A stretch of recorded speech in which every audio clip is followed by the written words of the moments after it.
Bienvenue dans le Real Talk de la fille en forme. Ici, on jase vrai, sans filtre, avec bienveillance et passion.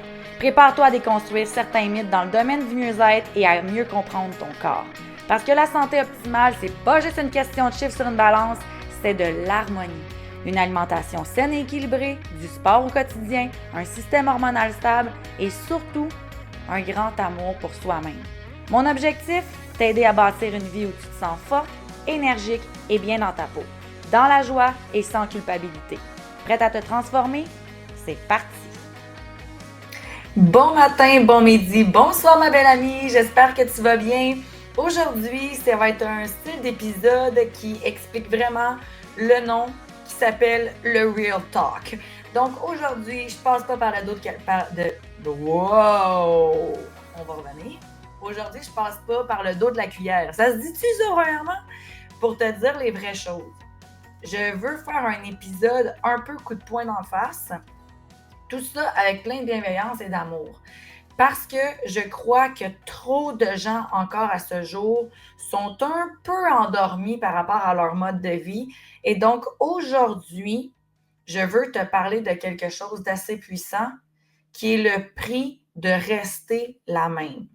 Et là, je vois passer sur les réseaux le prix de changer, right? Tu sais, on connaît tous le prix de changer. On va devoir faire des efforts, on va devoir investir de l'argent, on va devoir se créer une nouvelle routine. Des fois, le prix de changer, c'est aussi d'être inconfortable pendant un moment parce que ça se peut que notre entourage change, ça se peut qu'on doive mettre fin à certaines relations toxiques, amicales, amoureuses, avec soi, professionnelles. Donc là, c'est comme, on sait ces choses-là. Sauf que je trouve que trop souvent, on ne parle pas de l'envers du décor, qui est le prix de rester la même, de rester celle qui, en ce moment, ne fait rien vraiment par rapport à sa santé ou à sa vie de rêve. Donc, trop souvent, j'entends parler du prix à changer, mais est-ce que tu as vraiment réfléchi au prix que tu paies quand tu décides de rester la même? Parce que oui, rester dans sa zone de confort, refuser de bouger ou de transformer nos habitudes, ça coûte cher. Et je parle pas d'argent ici. Je parle de choses bien plus précieuses comme le bonheur, la santé, l'énergie, ton temps. Et aujourd'hui, je veux qu'on parle de ça sans détour, sans chichi, sans genre que je mette des gants blancs à dire « It's time to wake up, my friend ». L'histoire qu'on ne voit pas avec le fait de rester dans une zone de confort un petit peu malsaine, avoir des habitudes genre fumer, pas bouger, être avec un conjoint qui nous plaît plus ou moins dans une job qu'on n'aime pas vraiment, ça a un prix invisible. Ça a un prix de ton bonheur. Parce que rester dans une vie qui ne t'épanouit pas, là, c'est accepter de vivre en mode survie au lieu de mode plénitude. J'ai croisé quelqu'un en fin de semaine, puis elle était comme « Oh mon Dieu, t'as tellement d'énergie, puis t'es tellement belle à voir aller, puis tu dégages full, genre du bien-être. » Puis j'étais comme « Oui, mais c'est normal. Je choisis de vivre ma vie. Je choisis de faire des choses qui sont crissement inconfortables pour être celle que je suis présentement. » Tu sais, l'histoire, là, c'est que trop souvent, on oublie que de ne pas faire un choix est un choix. Puis là, imagine si je rentre dans le prix de la santé, entre parenthèses. Chaque jour que tu repousses le moment de prendre soin de toi, de dire « Ah, je vais commencer le mois prochain. Ah, je vais m'engager une coach quand j'aurai de l'argent. Repousser ce fameux choix-là, là. Ben, tu accumules des dettes envers ton corps et ta santé. Tu sais, c'est pas nécessairement genre, ben, quand ça adonnera, là, je vais décider de prendre soin de moi. Non, parce que souvent, là, le quand ça adonnera, premièrement, il se pointe jamais. Puis ce qui se passe, ce qui se pointe le bout du nez, en fait, à un moment donné, là, c'est l'écœurantite aiguë que tu te regardes dans le miroir et que tu t'aimes pas. Ou pire, qu'à un moment donné arrive un mot catastrophique qui s'appelle la maladie, puis que là, tu fais « Oh, j'aurais donc dû. » Tu sais, là, encore une fois, c'est un épisode Real Talk. Hein? Pour toutes les petites oreilles qui ne seraient pas prêtes à m'entendre parler un peu trop directement, là, je t'invite à fermer ce podcast-là. Va donc m'écouter dans mon épisode bonbon du mois de septembre, la 2e de septembre de mémoire. Puis comme, continue de vivre sur ton bonheur, puis ça va être bien correct. Mais aujourd'hui, j'ai pas envie que ça soit un épisode bonbon. J'ai envie que ça soit un épisode qui va peut-être te faire ouvrir les yeux sur l'importance de ne pas rester la même si cette version de toi-là en ce moment ne te convient pas.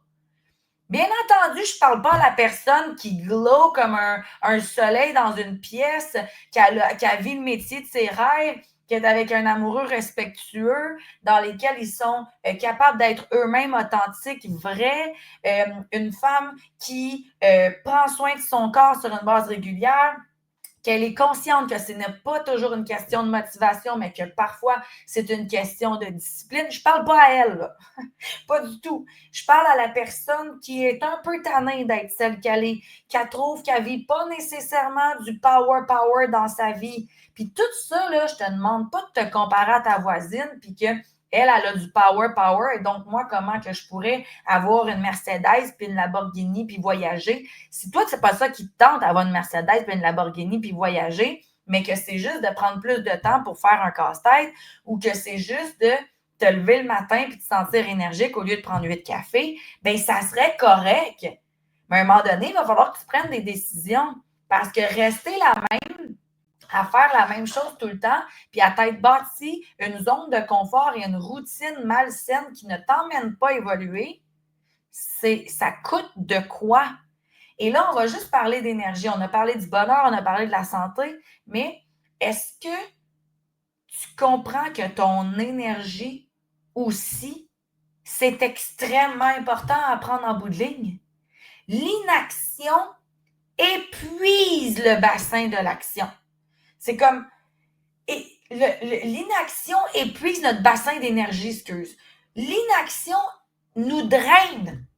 Je suis convaincue là, que tu vois des entrepreneurs qui sont très stimulés ou des gens qui ont beaucoup de projets, puis c'est comme, comment tu as toute cette énergie-là? Toi, c'est impossible. Puis c'est comme, ah oui, j'ai de l'énergie. Je suis en action. Hein, on dit que Pierre qui roule n'amasse pas mousse. Ben, crime, c'est un peu ça. L'inaction, là, c'est crissement plus grugeant que l'action en tant que telle.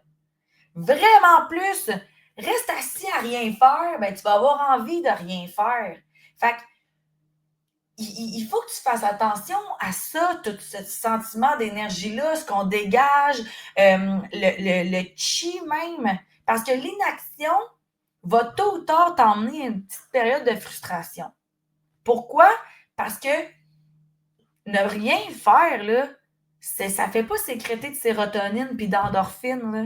Rien faire, là, tôt ou tard, là, tu vas te sentir dans un sentiment de comparaison. Tu vas peut-être avoir une horloge quelconque qui va dire ben là, mon Dieu, moi j'ai 30 ans, j'ai 35 ans, j'ai 40 ans, j'ai 45 ans, j'ai 50 ans, j'ai 55 ans. Hey, j'ai juste fait ça. Ouais, j'ai pas fait ça encore. Tu sais, tu vas te mettre à te questionner. Puis là, tu vas faire Seigneur, j'ai donc bien perdu de temps, j'ai donc bien perdu d'énergie. Tu sais, est-ce que tu es du genre à faire des siestes à toutes les heures de la journée? À dire non à des opportunités parce que tu n'as pas l'énergie de. Puis dire non à des opportunités qui te tenteraient en plus, tu sais? Comme quelqu'un t'invite à un festival, quelqu'un t'invite à une soirée, quelqu'un t'invite à faire une activité physique, tu ah non, fatigué. Mais ouais, mais c'est quoi cette affaire-là? T'es fatigué, pourquoi? C'est quoi qui, en ce moment, dans ta vie, te gruge? C'est-tu ton métier? C'est-tu ton chum? C'est-tu tes amis? C'est-tu ta malbouffe? C'est quoi? Ça va être important de le mettre en lumière. Hyper important de le mettre en lumière pour que tu puisses réactiver, pas réactiver, mais réaligner le tir. Et ça m'emmène au prix du temps. Tu sais, je trouve que trop souvent, l'humain pense que demain est acquis. je le ferai demain. Je le ferai demain. Ah, l'année prochaine, là, je le fais. OK? Pourquoi? Pourquoi attendre? Tu sais même pas si demain tu vas être là, tu sais même pas si comme il va se passer un accident ou quoi que ce soit. Ça se peut que le bon Dieu ne décide pas de te donner demain ou qu'il te donne demain, mais d'une autre manière. Puis de toute façon, pourquoi on passerait une autre journée misérable? Pourquoi qu'on ferait ça? Tandis qu'on a le pouvoir maintenant, toujours, ici et maintenant, de transformer notre vie. Puis là, je le sais, là. Je le sais, c'est complètement inconscient, là. Parce que j'ai entendu à un moment donné d'une grande psychologue dire notre cerveau préfère un enfer connu qu'un paradis inconnu. Je le comprends, ça. Puis ce que je te propose, c'est pas de transformer, quitter ton chum, déménager en Afrique, puis changer de job, là. C'est pas ça que je te dis. Je te demande de faire une chose qui te rapprocherait de quelque chose qui te plaît, de quelque chose qui te donne de l'énergie, de quelque chose qui t'honore. Parce que je le répète, là, le prix du bonheur, de la santé, de l'énergie et du temps, c'est des choses qui ne reviendront pas si tu ne le mets pas dans ton quotidien maintenant. À force d'attendre le bon moment, là, on perd des jours, des mois et pire, des années précieuses qui ne reviennent pas, là. J'ai connu personne qui était capable de faire un tour dans le passé et dire ah, je reviens là avec mes nouvelles connaissances. Non, les nouvelles connaissances, on veut les acquérir maintenant pour transformer ce qui s'en vient. Tu sais, je peux tellement te comprendre, là. Tellement te comprendre parce que souvent on a peur du jugement. Ou pire, on a peur de l'échec. Ouais, mais là, si je laisse mon chum, là, je vais-tu m'en refaire un autre? Puis là, qu'est-ce qui va se passer? Je vais me retrouver tout seul. Puis là, je vais devoir payer l'appartement tout seul. Puis là, je veux pas ça. Puis là, ben finalement, c'est pas si pire, tu sais, qu'il soit juste comme ça. Puis, c'est pas grave, je vais me contenter. Tu le sais intérieurement si t'es bien ou si t'es pas bien. Tu le sais. On a peur de ce que ça pourrait être. On a peur de l'inconnu. Et c'est complètement normal.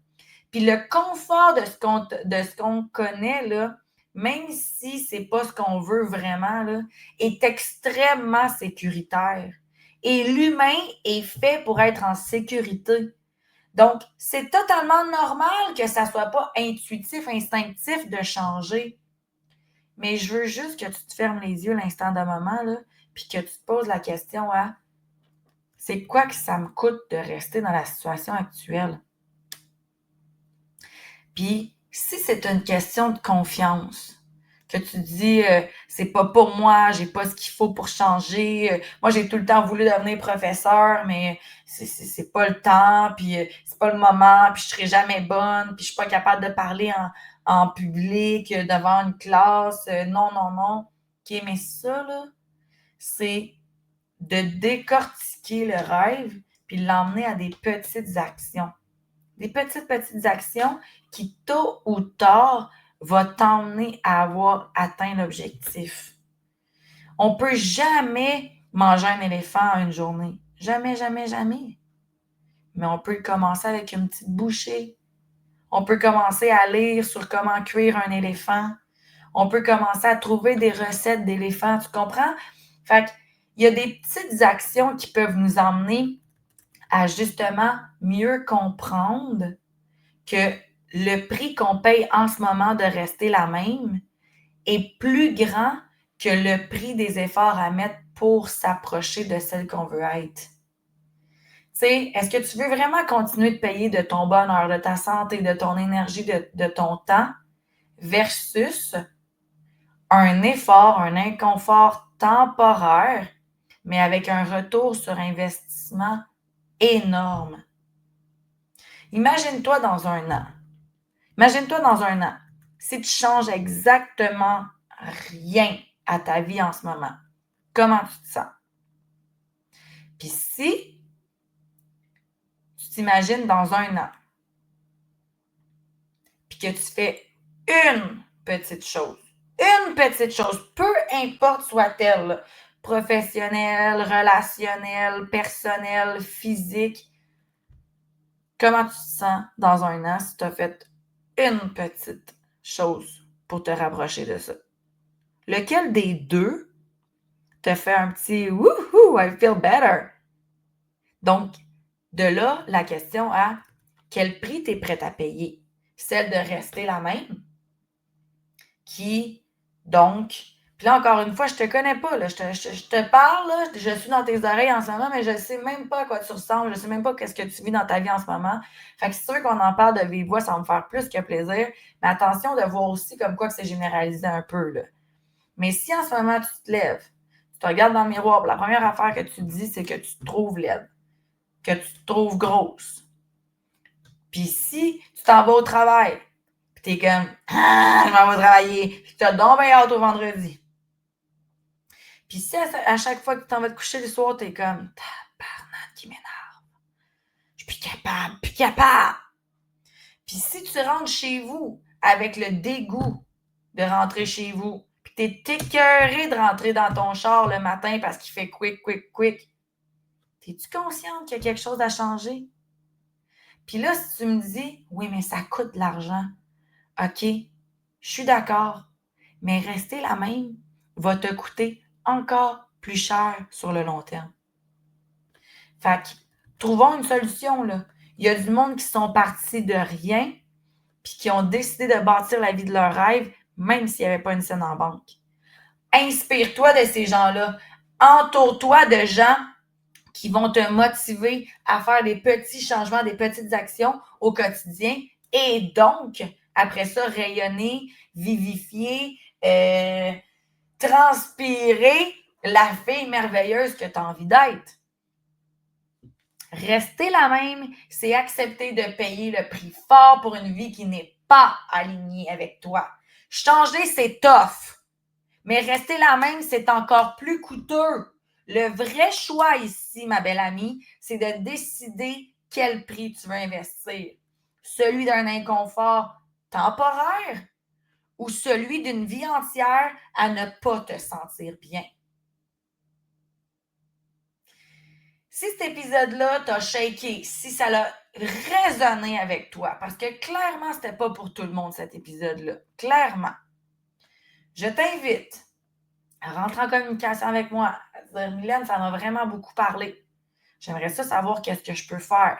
Changer petit à petit. Je veux commencer en quelque part. » Ben, gang, je donne mon dernier transformation ultime en novembre. Je prends seulement 10 personnes qui sont prêtes à faire un 360 avec leur vie au niveau alimentaire, sportif, hormonal, mindset. Et believe me, you'll be somebody held by the end of this year. Si ça te tente qu'on vive ça ensemble, tu me fais un petit heads up.